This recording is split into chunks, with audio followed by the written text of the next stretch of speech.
नमस्कार साथियों, स्वागत है आप सभी का अंकित इंस्पायर्स इंडिया पर। मैं हूं अंकित अवस्थी और आप है मेरे साथ में अमेरिका की एक नहीं चार हार का जिक्र करने के लिए। आप कहेंगे युद्ध में अमेरिका हार गया है क्या? आप खुद कंक्लूड करिएगा। मैं 4 पॉइंट आपके सामने बता रहा हूं। पॉइंट नंबर 1, अमेरिका ने भारत से कहा कि दुनिया में तेल की कीमतों को स्थिर बनाए रखने के लिए वो रूस से अगले 30 दिन के लिए तेल खरीद सकता है। हमें लगा कि हमारी डिप्लोमेटिक जीत हो गई है।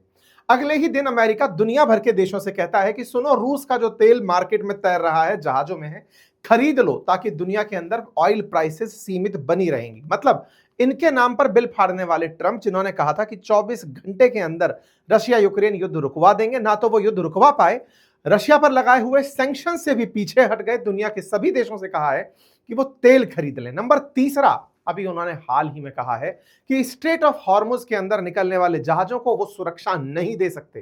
नंबर 3 और नंबर 4, मिडिल ईस्ट के अंदर जो बैंक हैं, जिनमें यूएई के अंदर, गल्फ कंट्रीज के अंदर जो बैंक हैं, जो पश्चिम एशिया के अंदर अमेरिकी बैंक हैं, उन बैंकों के स्टाफ से कहा गया है कि निकल लो, साइड से हो जाओ या फिर वर्क फ्रॉम होम कर लो, क्योंकि ईरान आप पर हमला कर सकता है। आइए विश्लेषण करते हैं सारी बातों का और फिर से पहचानते हैं इस दुनिया को जो सबसे बड़ी नजर लगी थी वो इस व्यक्ति की लगी थी। ये व्यक्ति जिसने पूरी जिद के चलते पहले रशिया यूक्रेन युद्ध दिया, ट्रंप जैसे लोगों को बार्गेन करने के लिए मौका दिया, दुनिया में टैरिफ के नाम पर, रशिया प्रतिबंध के नाम पर इन्होंने इनके नाम पर खूब बिल फाड़ा।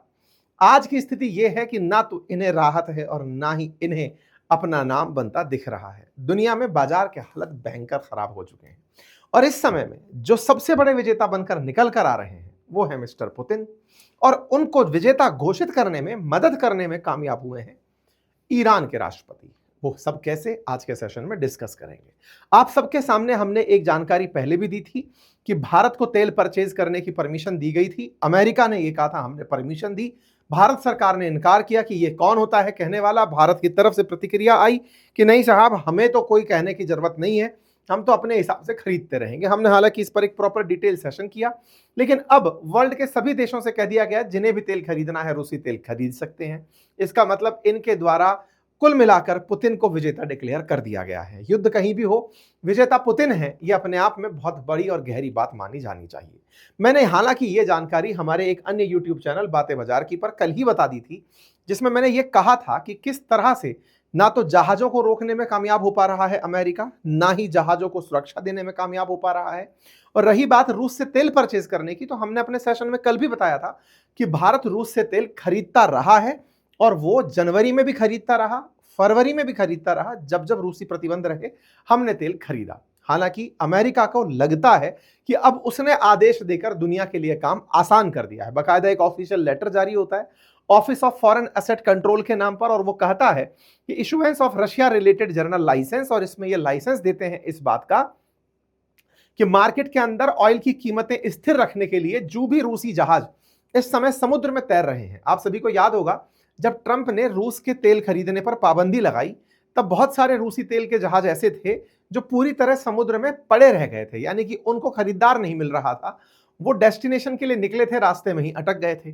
तो इनका कहना यह है कि 12 मार्च से पहले जो भी रूस के जहाज समुद्र के अंदर तैर रहे हैं तेल लेकर के, अब उन्हें कोई खरीद सकता है। यानी कि जो रूस ने एफडी बनाकर समुद्र के अंदर तेल के टैंकर छोड़ दिए थे, अब उन्हें कैश कराने का वक्त आ गया है अकॉर्डिंग टू अमेरिका। अमेरिका का यह कहना है कि इस तेल के बदौलत वो और ज्यादा रूसी तेल उत्पादित नहीं होने दे रहा है, बस समुद्र में तैरते रूसी तेल को खरीदने की इजाजत दे रहा है। टाइम दिया गया कि 12 मार्च रात 12 बजे से पहले पहले रूस ने जो भी तेल निकाल लिया था उसे वो बेच सकता है, और इसकी परमिशन के नाम पर उसे इजाजत दे दी गई है। और यह मोहलत 11 अप्रैल तक के लिए दी गई है कि 11 अप्रैल तक रूस वाले अपना तेल बेच सकते हैं।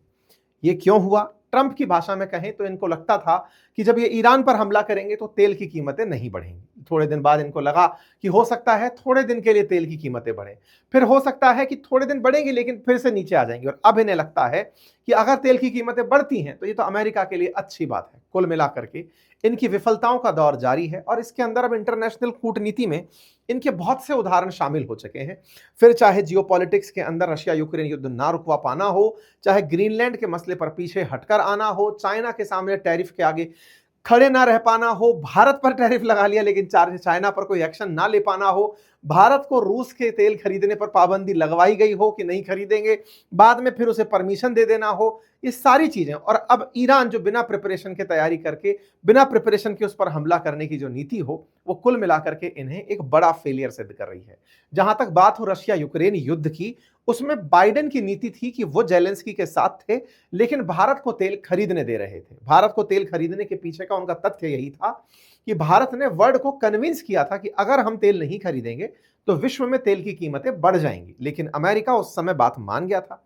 ट्रंप के काल में इन्हें लगा कि मैं अब एक्सट्रीम प्रेशर अपनाऊंगा और तेल के ऑल्टरनेटिव के रूप में दुनिया के सामने वेनेजुएला को प्रस्तुत कर दूंगा। लेकिन उन्हें नहीं पता था कि इजराइल एकदम तीर लिए बैठा है ईरान पर चलाने के लिए और फिर वो अमेरिका के हाथ से भी उन्हें चलवाएगा कि लो सर अब आपकी बारी है। कुल मिलाकर के इजराइल और अमेरिका ने मिलकर जो ईरान पर हमला किया, स्ट्रेट ऑफ हॉर्मुज को ईरान ने कंट्रोल किया। अमेरिका की रणनीति जो कि पुतिन के ऊपर ज्यादा प्रेशर डालने की थी, वो पूरी तरह फेल मार गई। ट्रंप ने पहले जेलेंस्की को खूब धमकाते हुए कहा कि मैं तुमको समझा रहा हूं, मान जाओ, पुतिन के साथ में तुम्हें जो नेगोशिएट करना है कर लो।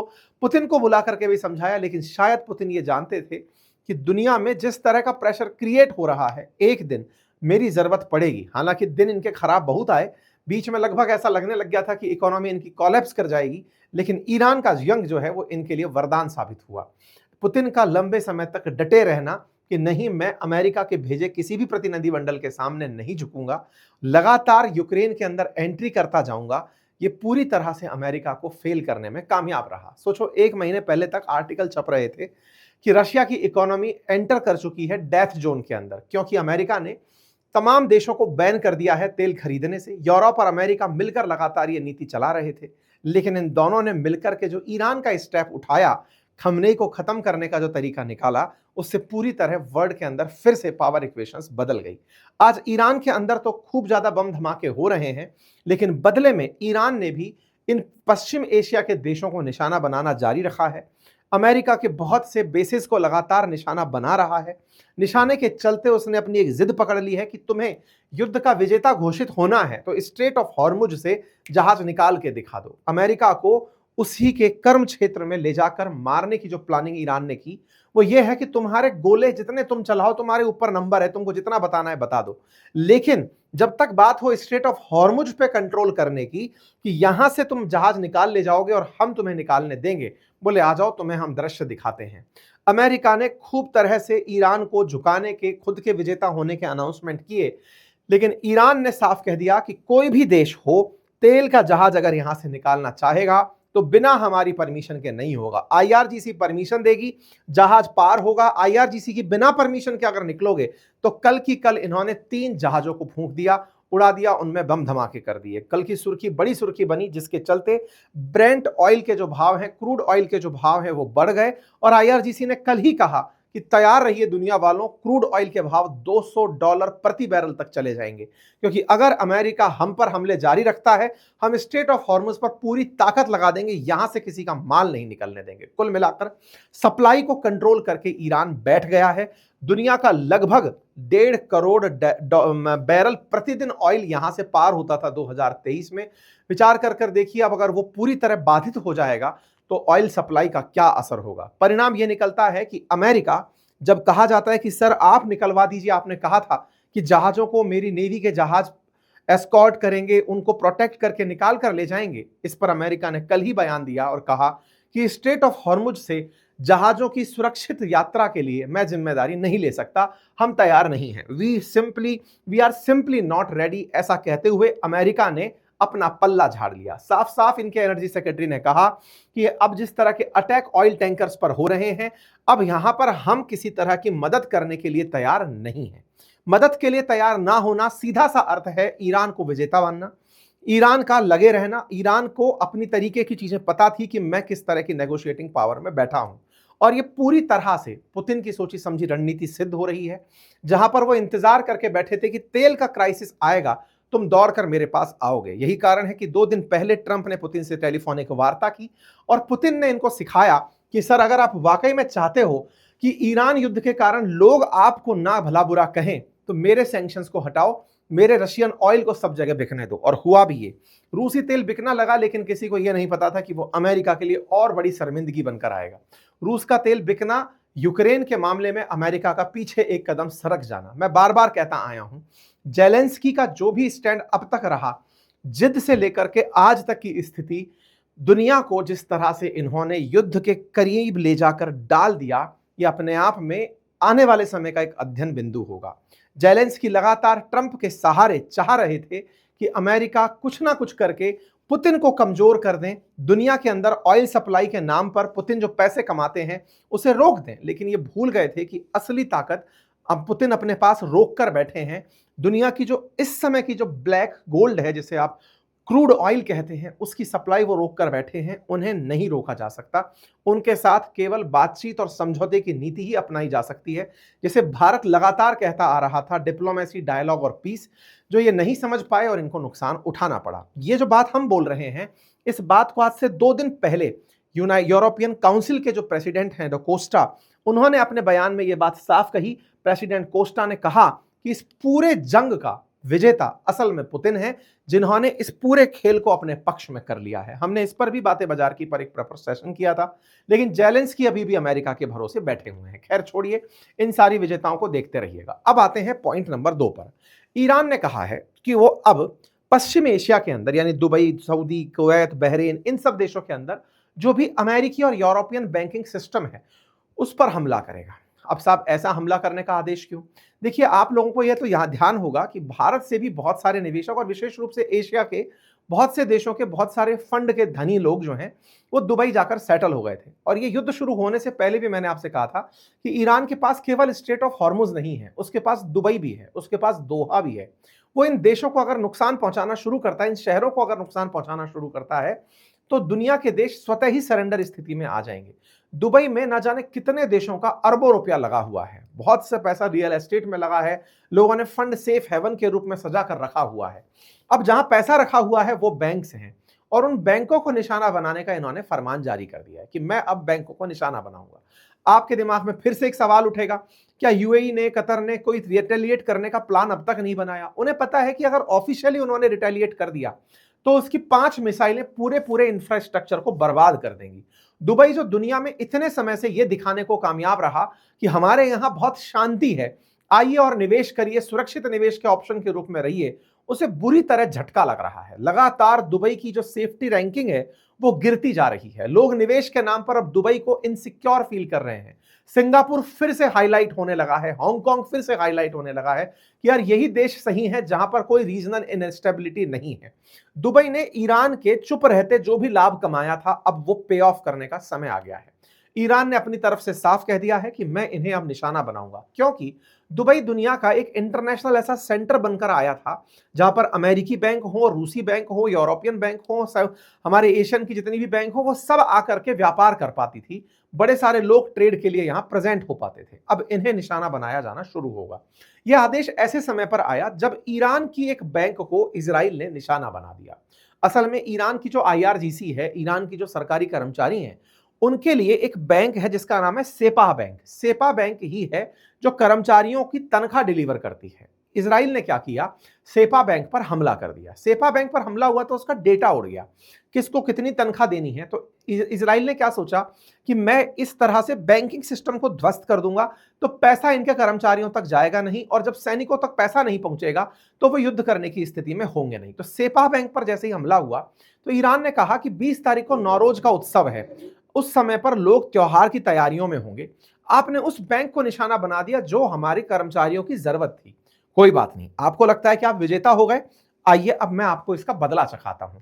अनाउंसमेंट होता है विदेश मंत्री की तरफ से कि हमारी ओल्डेस्ट बैंक को, जो हमारे एम्प्लॉइज के लिए जुड़ी हुई थी, उन्होंने इसको टारगेट किया है। अब हमारी powerful armed forces will exact retribution for the crime, और हम इसका इलाज करेंगे बढ़िया तरीके से। तो ऐसे में इस इलाज की चेतावनी सुनते ही यहां पर तत्काल प्रभाव से इन पश्चिम एशिया के जितने भी देश हैं, यहां पर अमेरिकी और जो वैसी बैंक है जो निवेश के नाम पर हैं, उन सब के अंदर खलबली मच गई। बैंक को इवैक्यूएट करने के आदेश दे दिए गए ऑफिस बंद करने के कुतर के अंदर, दुबई के अंदर सब जगह आदेश दे दिए गए। सिटी बैंक ने अपना यूएई के अंदर ब्रांच को टेम्परेरी रूप से बंद कर दिया। वॉल स्ट्रीट बैंक ने भी यूएई के स्टाफ से कहा है कि आप मतलब रिलोकेट हो जाइए थोड़े दिन समय के लिए। डेलॉइट ने दुबई छोड़ने का, पीडब्ल्यूसी, डेलॉइट, एचएसबीसी, ये कतर ब्रांच अब छोड़कर यहां से निकलने का प्लान कर रही हैं। हेडलाइन बनती है, ब्लूमबर्ग दुबई के अंदर पता चलता है कि गल्फ स्टाफ उसको टेम्परेरी लीव पर भेजने का निर्णय ले लिया गया है। मतलब ईरान की वजह से अब दूसरी जो सबसे बड़ी संकट है, जो अब तक स्टेट ऑफ हॉर्मुज पर था, वो अब इकोनॉमी पर दुबई और कतर के अंदर दिखाई देगा।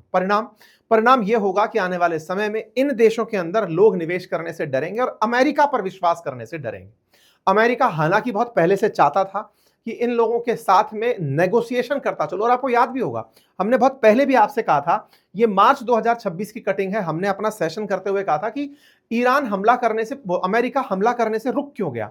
उस समय मैंने बताया था तुर्की ने और गल्फ देशों ने अमेरिका से कहा था कि सर देखो, आप ईरान पर हमला करोगे क्योंकि आप दूर बैठे हो, आपको कोई नुकसान नहीं है, नुकसान सारा हमारा होगा, इकोनॉमी हमारी बर्बाद होगी। मतलब आप इंटरेस्टिंग रूप से सोचकर देखो कि हमला कर रहा है अमेरिका और इजराइल, उनकी अर्थव्यवस्था पर कोई फर्क नहीं।